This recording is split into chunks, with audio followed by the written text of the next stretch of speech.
Good evening, everyone, and blessed be. Welcome to another episode of Readings at the Witching Hour. I am your host, Aries StarWind, and this is Witches Connected. So, we're going to continue on the chapter of The Ethics of Wicca in our book, Wiccan Beliefs and Practices with Rituals for Solitaries and Covens by author Gary Cantrell. So we started on Ethics of Wicca yesterday, and we're going to continue into, we're actually going to finish this chapter today. So this is going to be a little bit longer of a video, but all of these next sections pretty much run together pretty well. So I didn't want to stop in between. And yeah, we're going to wrap up this chapter tonight. So the next section in the Ethics of Wicca is we are going to dive into the Wiccan Rede. All right, so we're going to get started here. The Wiccan Rede. The Wiccan Rede, the fourth line of the Wiccan law, states, "And ye harm none, do as ye will," which means exactly that. The Rede is the inviolate rule of witchcraft as Wiccans understand it. We create the universe in which we live, and we all understand that our magic will have an effect on that universe. We understand that we are, each as individuals, responsible for our own actions. In following the Rede, we understand that we can work whatever magic or spell we feel necessary or appropriate, but we will never use those actions to cause distress or harm to come to others in any way that those individuals would not bring on themselves by their own actions. That is not to say we will not defend ourselves or our loved ones. Of course we will, and we can do so very effectively. But we will normally only take such actions in accordance with the harm none philosophy of Wicca. We can put up some pretty nasty magical defenses, and if some aggressor happens to impale himself or herself on those defenses when attacking us, then harm done to those aggressors was his or her own fault, not ours. By way of explanation, the word "an," as used in the Rede, is an archaic representation of the modern word "if." In Rede is an archaic expression meaning counsel or guide. As an example of harm none, we would never wish a speeding motorist on the highway to have an accident. But there is nothing wrong with asking the deities to arrange for a police officer with a radar gun to appear under the next bridge. An action or spell used against a known predator or assailant would not be designed to injure or damage that person directly. But we could cast a spell to bind the individual's own conscious thoughts process so that he or she inadvertently blunders into a situation where law enforcement authorities can make an arrest.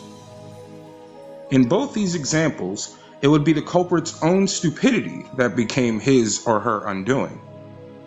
We took no action and did no work to directly injure or harm anyone. As to the second part of the Rede, we understand the phrase "do as ye will" to mean essentially to work our rituals and magic in such a way as to accomplish our desired aims while not violating the harm none concept. In short, do the work to bring about only positive change in order to improve or better our lives or the lives of those who have asked us for assistance. That brings us to another understanding of how Wiccan works magic under the "do as ye will" philosophy. We will not, without darned good reason, do magical or spell work for individuals without their consent, and we will never do it against their will. To do so would be a violation of the heart of the Rede and would go against the basic tenets of our religion. There is one example I can think of that would circumvent this doctrine. Let us assume that you have a close friend or relative who is deathly ill to the point of being unresponsive. If you have good reason to believe that the person would consent if he or she were able to communicate, and if you honestly felt your assistance necessary, then it would not be a violation of the Rede to take some magical action on that person's behalf without obtaining his or her express consent. I must confess that I did this once, this is coming from the author, but only after a lot of soul searching and a lengthy meditation session with a lady about why I felt it necessary to take that specific action. In my case, the results of the spell I worked were immediate and totally positive. so I assume that I chose the correct course of action, or more correctly, it was chosen for me.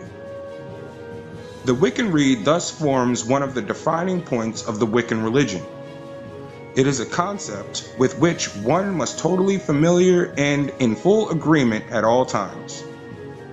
It is a keystone of the Wiccan law and is one of the things that define us as practitioners of Wicca. Alright, so the next section is the Rule of Three. The Rule of Three from the 6th line of the Wiccan law states, "What ye send out comes back to thee." This means essentially that whatever energy you send out in a spell, be it good or bad, will be returned to you threefold, or 3 times stronger. Why do we need this if we have already said that we follow the Rede? The Rule of Three is an adjunct or enforcement to the Rede, in that it brings into play the concept of positive rewards for positive actions and negative results for negative actions. We are each responsible and accountable for our own actions. In many cases, the effects of the Rule of Three may not be obvious to the recipient. For example, if someone representing a charity comes to my door asking for a financial contribution and I give them $10, it does not necessarily mean that a week later my bank will discover a $30 error in my checking account in my favor. In actuality, my reward for this positive action could take many forms other than the obvious one of financial gain. Almost anything bringing me an emotional, mental, or physical reward at any time in the future can conceivably be linked to an effect of the Rule of Three caused by my positive action. Conversely, if a person violates the Wiccan ethic by taking an action other than that is calculated to cause harm, it also does not follow that the perpetrator will quickly receive his or her measure of harm 3 times in excess of what was sent out, or that it will be returned in exactly the same form. The Rule of Three does not necessarily function in a linear absolute, an immediate one-to-one correspondence of give and take, and it may only be obvious in hindsight much later than the rule indeed come into play in some form. In fact, the results may be totally transparent to the practitioner.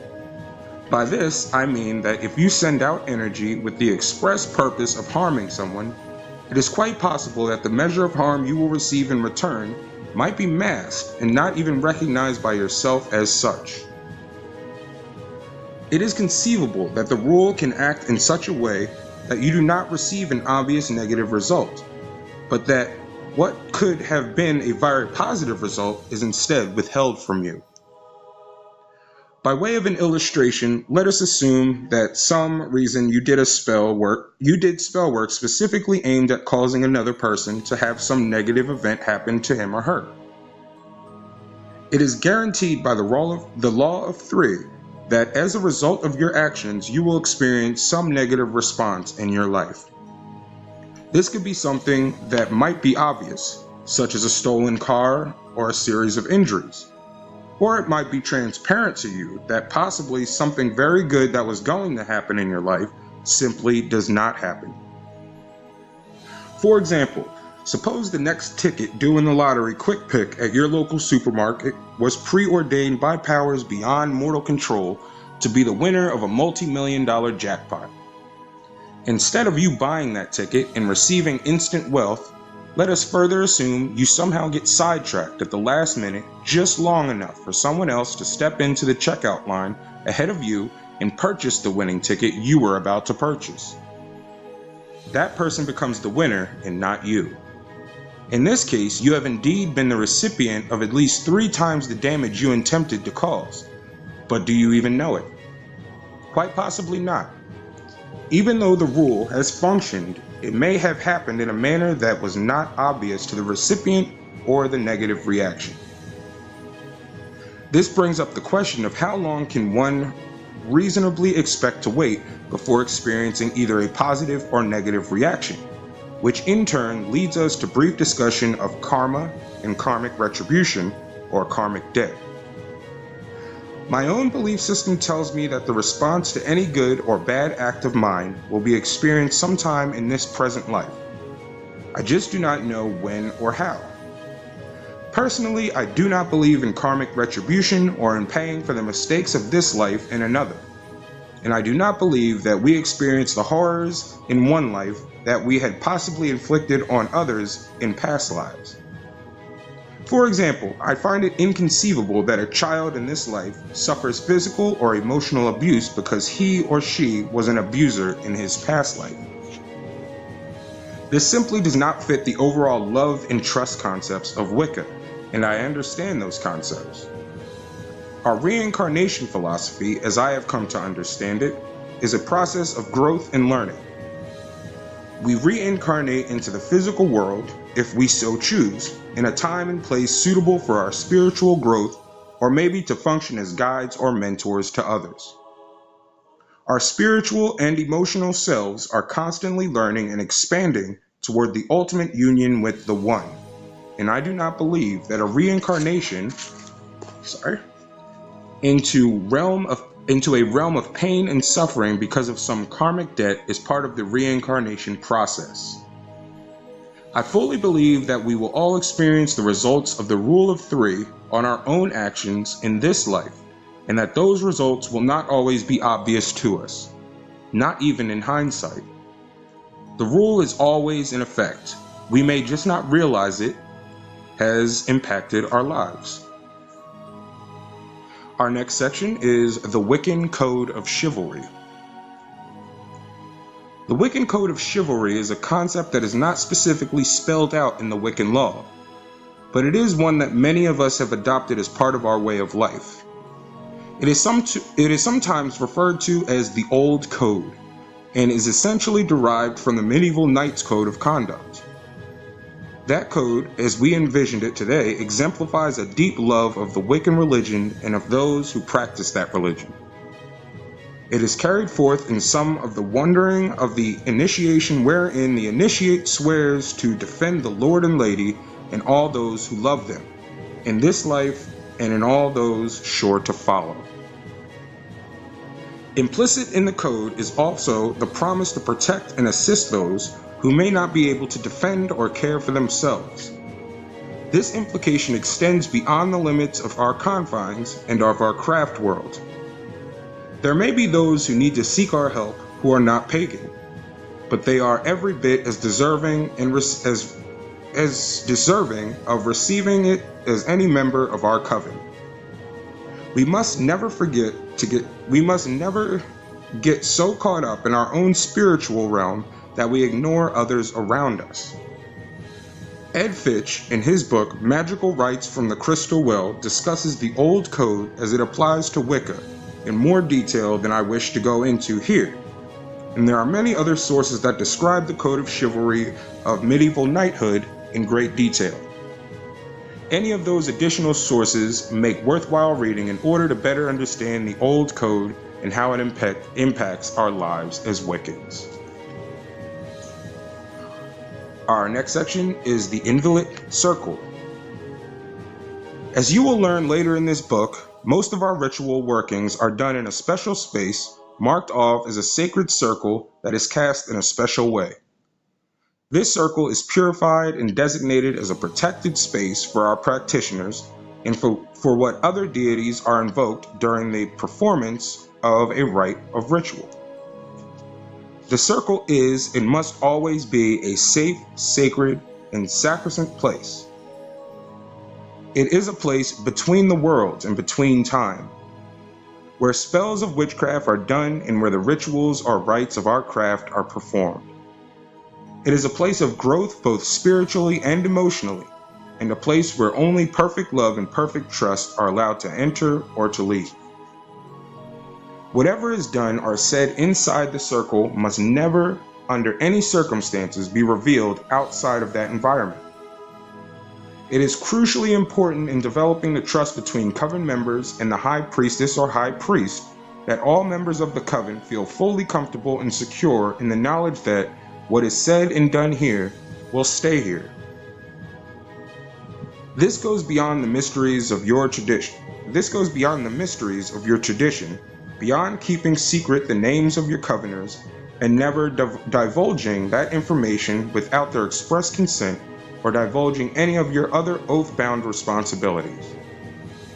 If your rituals are meaningful and truly bring you all closer to the Lord and Lady, a very special bond will quickly develop between all members of the coven. That bond will allow you to express your innermost feelings without restraint and fear. It will allow you to sing, laugh, and cry. It will bring you a measure of relaxation, acceptance, and understanding that will transcend what you thought might have been previously possible. The circle is sacred and inviolate, and within it, you will truly understand the Wiccan concept of perfect trust and perfect love. I have seen this trust and love grow and mature in our own coven as well as we have all grown closer together, and it is truly a wonderful experience. We are fortunate to work in a relatively small group, and the bond between all of us has strengthened quickly and deeply, much more so, I think, than would be possible in a larger coven. A bond will develop in a group of any size given time and given the understanding of the participants, and the circle is indeed a safe and inviolate place, a place of love and trust. The right and wrong of our craft is the next section.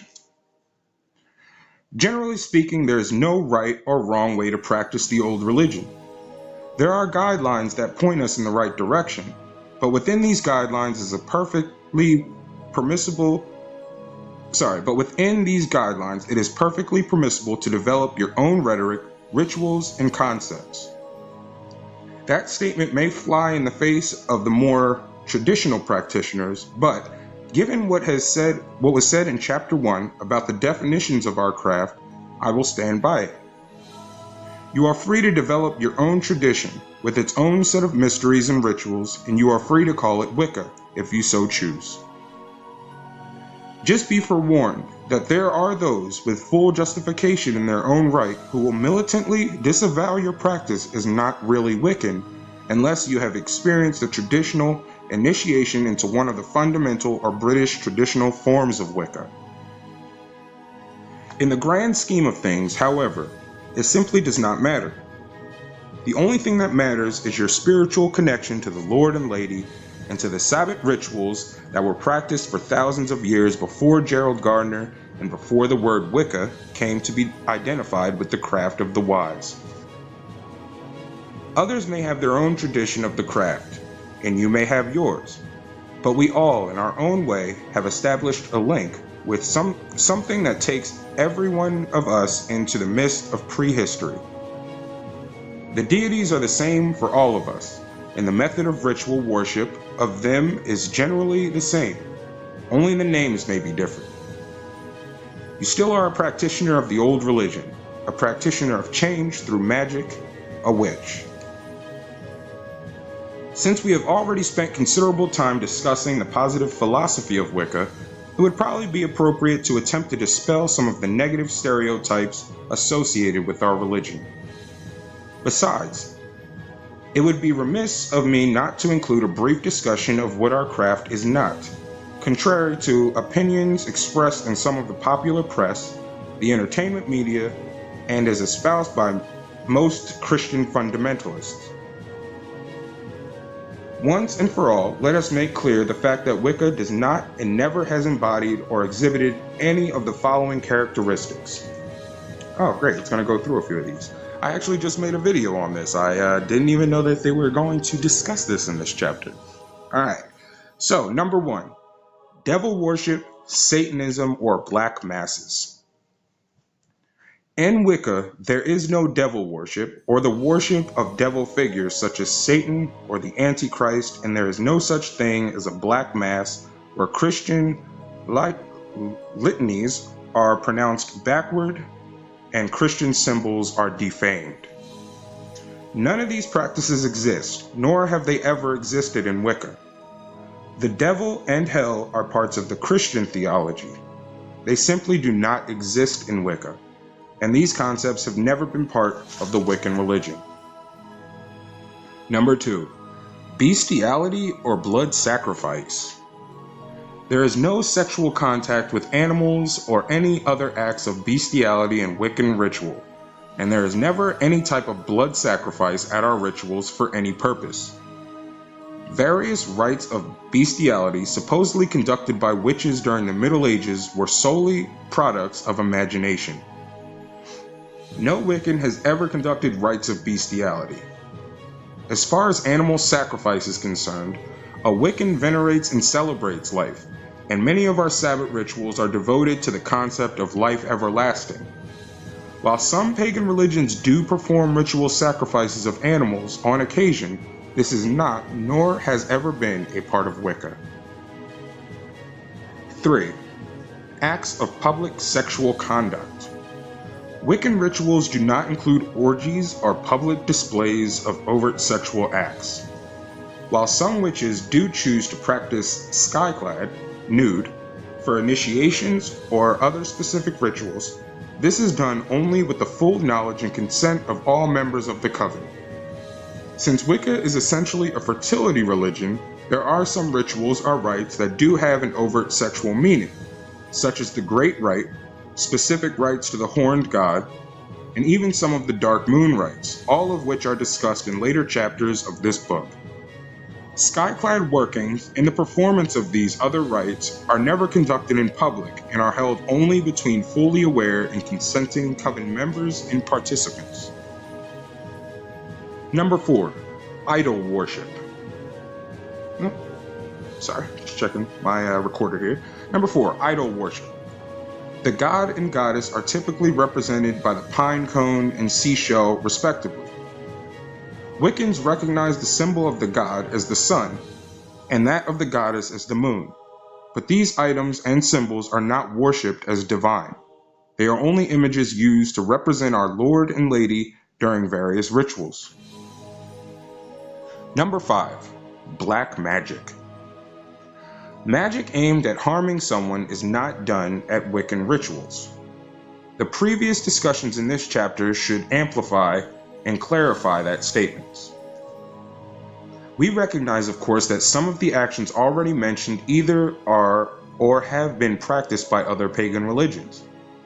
We have recognized that in some cases, human sacrifice may have played a part in some of the Druidic celebrations, at least as far as those celebrations are described by Julius Caesar.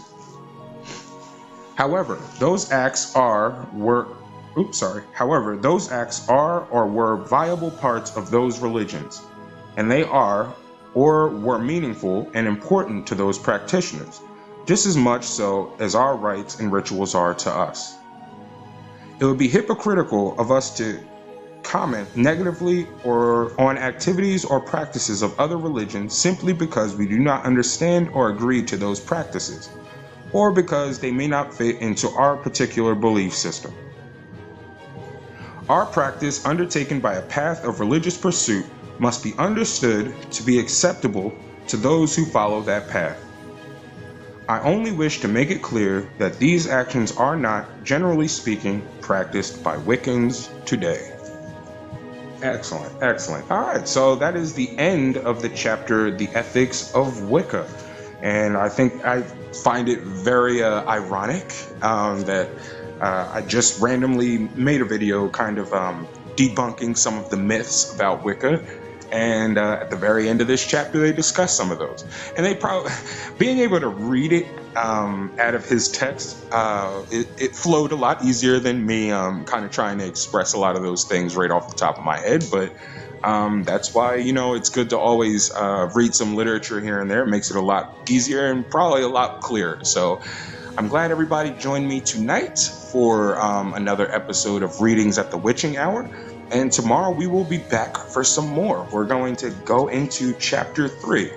I may even think about doing another in between chapters, probably doing something fun again. So maybe do another top 5 segment for a couple different things. So I'll see what I can come up with. If I decide to do it, you guys will surely be a part of it. So other than that, tomorrow we'll, if we don't do that, we'll continue in our reading chapter 3.